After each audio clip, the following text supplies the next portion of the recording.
علی بن کے میرا ماتھا چوم لے، آج آخری بار بھائی حسن بن کے میرے سر پہ امامہ رکھ دے، آج آخری بار باپ علی بن کے میرے ہاتھ میں تلوار دے دے۔ اللہ اکبر۔ سیدہ زینب آئیں، تاریخ بڑی لمبی ہے، آئیں، آقا حسین کو سوار کیا۔ اب ذرا سننا، جب سوار کیا آقا حسین کو، اللہ اکبر، سوار ہوئے حسین، اس کے بعد خیمے سے جب جانے کا ارادہ کیا، جانتے ہو حسین جس گھوڑے پہ سوار تھے اس گھوڑے کا نام مرتجز تھا۔ کیا نام تھا؟ بولیں مرتجز۔ یہ کون سا گھوڑا تھا؟ مرتجز یمن کے بادشاہ نے میرے حضور کو تحفے میں دیا تھا، پھر حضور نے یہ گھوڑا مرتجز حضرت علی کو تحفے میں دیا تھا، اور پھر جب علی کی میراث تقسیم ہوئی تو یہ گھوڑا امام حسین کے حصے میں آیا تھا۔ سمجھ گئے نا؟ یہی مرتجز، اور اس کی عادت تھی کہ جب اس پہ حسین سوار ہوتے تھے تو ہواؤں سے باتیں کرنے لگ جاتا تھا، ایڑ لگانے کی دیر ہوتی تھی، یہ ہوا سے بات کرنے لگ جاتا تھا۔ آج حسین بیٹھے، مرتجز کو ایڑ لگائی، آگے نہیں بڑھا، دوسری بار آپ نے اشارہ کیا، پھر نہیں بڑھا، 11 مرتبہ میرے حسین نے گھوڑے کی لگام کھینچی اور ایڑ لگائی، 11 مرتبہ۔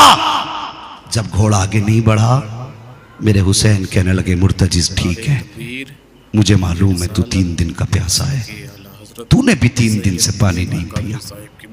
کہنے لگے میں علی کا بیٹا ہوں مرتجز، ہم جانوروں پہ بھی زیادتی نہیں کرتے، اگر تجھے نہیں جانا نا تو تیری مرضی ہے، اور اگر جانا ہے تو پھر جلدی چل، دیکھ میری زینب بھی کھڑی ہے، شہربانو بھی کھڑی ہے، ام رباب بھی ہیں، اب یہاں ٹھہرنا اچھا نہیں ہے، مرتجز جلدی کر۔ جب آگے نہ بڑھا، اللہ اکبر، میرے حسین نے لگام چھوڑی اور فرمانے لگے مرتجز تیری مرضی ہے، لے میں تجھے اجازت دیتا ہوں، چاہے تو نہر فرات جا کے پیاس بجھا لے، چاہے تو شہر مدینہ چلا جا، جہاں جائے تیری مرضی ہے۔ یہ کہہ کے جیسے کہ آپ نے پیر نکالا ہے، اس کی جس زین پہ بیٹھے تھے، زین چھوڑنے کا آپ نے ارادہ کیا ہے، اللہ اکبر، مورخین نے لکھا ہے مرتجز کا کلیجہ پانی پانی ہونے لگا۔ اس نے کہا تھا مالک اگر آج اجازت نہ ملی بولنے کی، ہمیشہ کے لیے رسوا ہو جاؤں گا۔ خدا نے مرتجز کو قوت گویائی عطا فرمائی۔ لوگ کہتے حسین کے گھوڑے کو بولنے کی طاقت کیسے ملی؟ میں کہتا ہوں نادان بتا تو صحیح، اصحاب کہف کی زندگی دیکھ، اگر وہ غار کے اندر جائیں تو کتا بھونکے، وہ کہتے ہمارے ساتھ نہ چل، کتا کہتا بولنے کی طاقت دے۔ اگر اصحاب کہف کو اس کے کہنے سے کتے کو بولی کی طاقت مل سکتی ہے تو میرے حسین کے گھوڑے کو بولنے کی طاقت کیوں نہیں مل سکتی؟ اللہ اکبر۔ مرتجز نے کہا تھا مالک مجھے بولنے کی طاقت دے، رب نے قوت گویائی دی۔ اب مرتجز نے کہا تھا حسین نوکروں سے ایسی باتیں نہیں کی جاتی ہیں، میری پیاس تیرے اصغر سے زیادہ تو نہ کی ہے، میری پیاس تیرے اکبر سے زیادہ تو نہ کی ہے، میری پیاس شہربانوں سے زیادہ تو نہ کی ہے، میری پیاس ام رباب سے زیادہ تو نہ کی ہے۔ حسین میں نے اکبر کو پیاسے جاتے دیکھا ہے، حسین میں نے محمد کو جاتے دیکھا ہے، حسین مجھے پتا ہے تیرا اصغر پیاسا گیا ہے، حسین مجھے یہ بھی پتا ہے جتنے شہید گئے ہیں پانی کے بغیر گئے ہیں، مجھے شکوہ پانی کا نہیں، کہا پھر چلتا کیوں نہیں؟ اس نے کہا حسین مڑ کے ذرا خیمے کی طرف تو دیکھ۔ میرے حسین نے مڑ کے دیکھا ہے، حسین کی 7.25 سال کی سکینہ ہاتھ کا اشارہ کر کے کہہ رہی ہے مرتجز میرے باپ کو لے کے مت جانا، جو گیا ہے واپس نہیں آیا ہے، میرے باپ کو لے کے مت جانا، ٹھہر جا، ابھی مجھے اپنے باپ سے کچھ باتیں کرنی ہے۔ حسین نے بیٹی کا چہرہ دیکھا، سکینہ کیا بات ہے؟ بیٹی اشارہ کر کے کہتی ہے ابا ایک بار ذرا نیچے آ جائیے، مجھے آپ کے ماتھے پہ پیار کرنا ہے۔ اللہ اکبر، بیٹی بیٹی ہوتی ہے۔ اور پردیس جانے والوں جب پردیس جایا کرتے ہو، جب بیٹیاں راہوں میں کھڑی ہوتی ہے تب پوچھ باپ کے جگر پہ کیا گزرا کرتی ہے. اور جب تم پردیس سے فون کر کے کہتے ہو بیٹی کیا حال ہے تو بیٹی کبھی یہ نہیں کہتی ہے ابا مجھے یہ چاہیے, ابا مجھے یہ چاہیے. بیٹیاں یہ کہتی بابا تیرے بغیر گھر میں جی نہیں لگتا ہے, کب آئے گا, کتنے دن لگیں گے. جب بیٹیاں اتنا کہتی ہیں تو دل کرتا کہ اللہ پردے دے, اڑ کے جائیں بیٹیوں کو گودوں میں کھلائیں. اور مجھے بتا تو صحیح, ہم پردیس جاتے ہیں, بیٹیاں رستہ روک کے کہتی جا تو رہے ہو, وعدہ کر کے جاؤ کتنے دن میں آؤ گے. اور یار واپس جانے کے لیے جا رہے ہو, واپس آنے کے لیے جا رہے ہو, لیکن بیٹیوں کا درد نہیں دیکھا جاتا. سلام کر حسین کی ہمت کو, ہمیشہ کے لیے جا رہا ہے, کبھی نہ آنے کے لیے جا رہا ہے. کہا بیٹی بات کیا ہے؟ حضرت سکینہ نے کہا تھا بابا ذرا ایک بار اتر کے آئیے, مجھے پیار کرنا ہے. میرے حسین کہتے ہیں بیٹی ایسے ہی بتا دو, میں سوار ہو چکا ہوں. کہا بابا پریشان کیوں ہوتے ہیں؟ اکبر گئے میں نے روکا نہ تھا, قاسم گئے میں نے روکا نہ تھا, غازی عباس گئے میں نے روکا نہ تھا.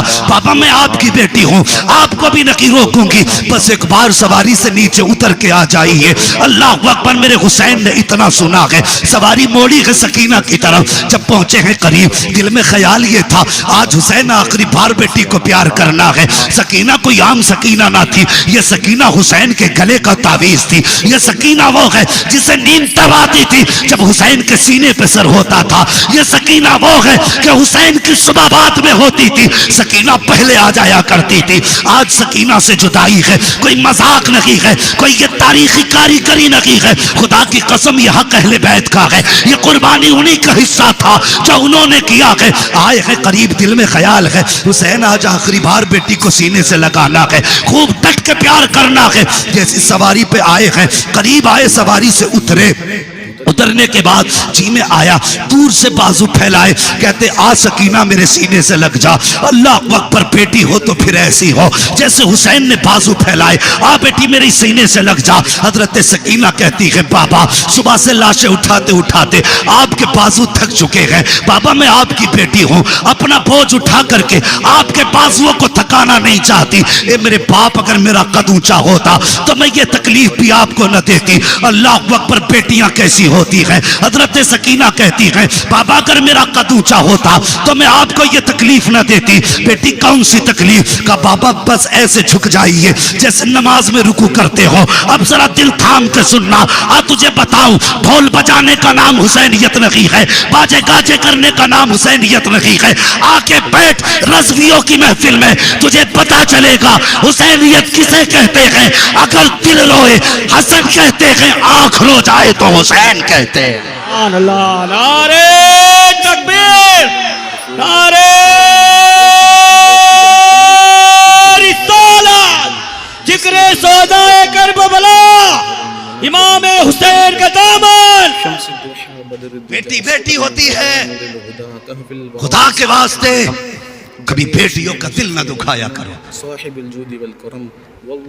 بیٹیاں سارا دکھ خود اٹھا لیتی ہیں, کبھی باپ پہ دکھ نہیں دیکھ سکتی, باپ کو مصیبت میں نہیں دیکھ سکتی. یہ بیٹی ہوتی ہے.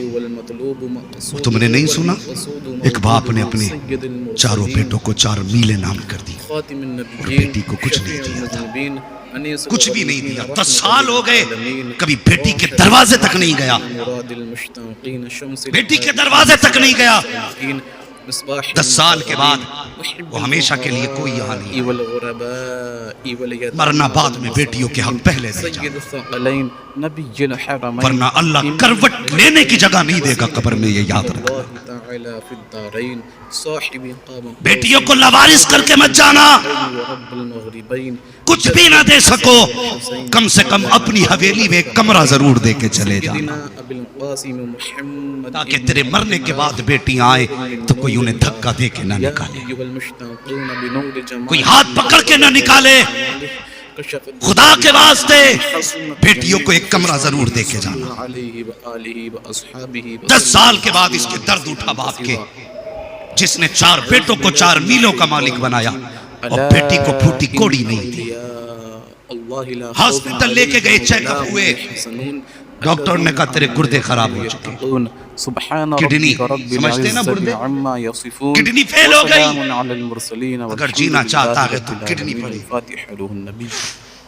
پیسے والا تھا, گھمنڈ تھا دولت پہ. کہنے لگا جتنی چاہے دولت لے لے, دوسری کڈنی ڈال دے. اس نے کہا نہیں سیٹھ جی, کڈنیاں پیسوں سے نہیں پڑا کرتی. کہا پھر کہا کوئی تیرا اپنا دے گا تبھی تیری کڈنی پڑے گی. اس نے کہا اللہ نے 4 بیٹے دیے, ساری زندگی بیٹوں کے نام کر دی. بلایا بیٹوں کو, سب سے پہلے اس نے بڑے بیٹے سے کہا بیٹے میں زندگی کچھ اور جینا چاہتا ہوں, ایک کڈنی دے دے. اس نے کہا ابا جی میں اپنی کڈنی دے کے اپنی زندگی برباد نہیں کر سکتا. آج باپ کو پتا چلا کہ اس نے کیا کھویا. 4 بیٹوں نے منع کر دیا کڈنی دینے سے. ڈاکٹر نے کہا کہ اگر یہی کڈنی دیں گے تیرے اپنا خون والے لوگ, تب تو بچے گا, ورنہ نہیں. جب بیٹوں نے انکار کر دیا, بڑا ناز تھا اپنی دولت پہ, کہنے لگا یار اندر لے جاؤ, اب زندگی ہوگی تو بچ جاؤں گا ورنہ مر جاؤں گا. بیٹے چھوڑ کے چلے گئے, ہاسپٹل کے اندر گیا. ہاسپٹل میں کوئی بھی بات ہوتی ہے بات گھر تک آ جاتی ہے. بات چلتے چلتے گھر تک پہنچی. گھر رشتہ دار آ رہے تھے خیر خبر کے لیے. بات ان کے ذریعے بیٹی کے گھر تک پہنچ گئی, جس کے گھر یہ 10 سال سے نہیں گیا تھا. سمجھ گئے بات؟ سمجھ رہے ہیں نا؟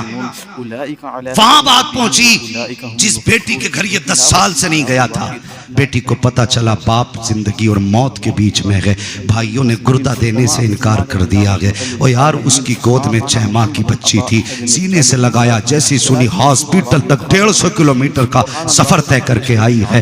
آنے کے بعد ڈاکٹر سے کہتی جلدی کر, فلاں نام کا مریض جس وارڈ میں ہے اس کے جا کر کے میری کڈنی ڈال دے, میرا گردہ نکال جلدی سے اس کے ڈال. اس نے کہا تو کون ہے؟ کہا یہ نہ پوچھ کہیں دیر نہ ہو جائے. کہا نام بتا کے بعد میں پوچھ لینا, پہلے جلدی کر میرا گردہ نکال. بچی نے اپنی کڈنی دی ہے, گردہ دیا اپنا. دینے کے بعد جب کچھ دن کے بعد بچی ٹھیک ہو کے جانے لگی, ڈاکٹر نے کہا بیٹی ذرا ٹھہر تو صحیح, تو جا رہی ہے؟ کہا ہاں. کہا جاتے جاتے نام تو بتا کے جا. اس نے کہا نام کا کیا کرو گے؟ کہا اگر مریض نے پوچھا کہ مجھے کڈنی کس نے دی ہے تو کس کا نام بتاؤں گا؟ کہا کوئی ضرورت نہیں ہے نام بتانے کی. کہا نہیں بیٹی کم سے کم پتہ بتا کے چلی جا. اس نے کہا پھر اگر پوچھنا کی ہے تو جلدی کر کاغذ قلم دے. بچی نے کاغذ قلم لیا گئے, اللہ اکبر لکھا گئے. لکھنے کے بعد ڈاکٹر کو دے کے کہا سن اگر یہ نام کا مریض باہر جائے اور پوچھنے لگے پہلے تو انکار کرنا, اگر نہ مانے تو میرا یہ خط نکال کے اس مریض کے حوالے کر دینا. اللہ اکبر. سننا پیارے, کچھ دن کے بعد جب یہ ٹھیک ہوا رشتہ داری میں خبر پہنچی کہ سیٹھ جی ٹھیک ہو گئے ہیں. بیٹے بھی گیٹ پہ آ گئے, باقی بچی دولت بھی ابا کی ملنے والی ہے. ابا ٹھیک ہو گیا ہے. باپ کو پتا چلا, بیٹے ہاسپٹل کے دروازے پہ آئے کھڑے ہیں. اس نے کہا منع کر دو, مجھے آج کسی بیٹے سے نہیں ملنا ہے. کہنے لگا مجھے اس ڈاکٹر کے پاس لے کے چلو جس نے میری زندگی بچائی ہے. لوگ پکڑ کے وہاں لائے جہاں ڈاکٹر بیٹھا تھا. اس نے کہا یار تیرا شکریہ ہے, تو نے میری زندگی بچا لی. ڈاکٹر کہنے لگا شکریہ میرا ادا نہ کر. کہا کیوں؟ کہا شکریہ اس کا ادا کر جس نے تجھے زندگی دی ہے. کہا کس نے زندگی دی ہے؟ کیا تو نے علاج نہیں کیا؟ کہا علاج میں نے کیا ہے لیکن کڈنی کسی اور نے دی ہے. کہا وہ کون تھا؟ اس کا نام تو ہوگا. کہا ایک بچی آئی تھی, نام نہیں بتایا ہے. کہا پتا تو بتایا ہوگا. کہا پتا بھی نہیں بتایا ہے. یار کچھ تو بتا کون تھی. اس نے کہا یاد ہے, ایک خط دے کے گئی ہے. اللہ اکبر. کہا جلدی کر. جیسے اس نے وہ خط نکالا مریض کو دیا, اس نے پڑھا ہے. سیٹھ نے جیسی لکیر پہلی پڑھی ہے, پہلی لائن پڑھ کے زمین پہ بیٹھ جاتا ہے, چیخ مار کے رونے لگتا ہے. ڈاکٹر نے کہا یار بتا تو صحیح اس میں ایسا کیا لکھا ہے. اس نے کہا ڈاکٹر تو نہیں جانتا ہے, یہ جس نے خط لکھا ہے وہ میری بیٹی ہے. کہا لکھا کیا ہے؟ کہا سن اس میں لکھا ہوا ہے اے میرے باپ, ایک کم مراد بیٹی کا سلام ایک باپ کی بارگاہ میں قبول ہو. اے میرے باپ مجھے پتا نہیں ہے, 10 سال میری شادی کو ہو گئے ہیں, آپ مجھ سے کس بات پہ ناراض ہیں؟ مجھ سے تو کوئی خطا بھی نہیں ہوئی تھی. 10 سال ہو گئے تم میری دہلیز تک نہیں آئے ہو. اے میرے باپ ہر سال عید آتی ہے, دنیا چاند دیکھنے کے لیے چھت پہ چڑھا کرتی ہے, لیکن تیری بیٹی اپنا چاند دیکھنے کے لیے گھر کے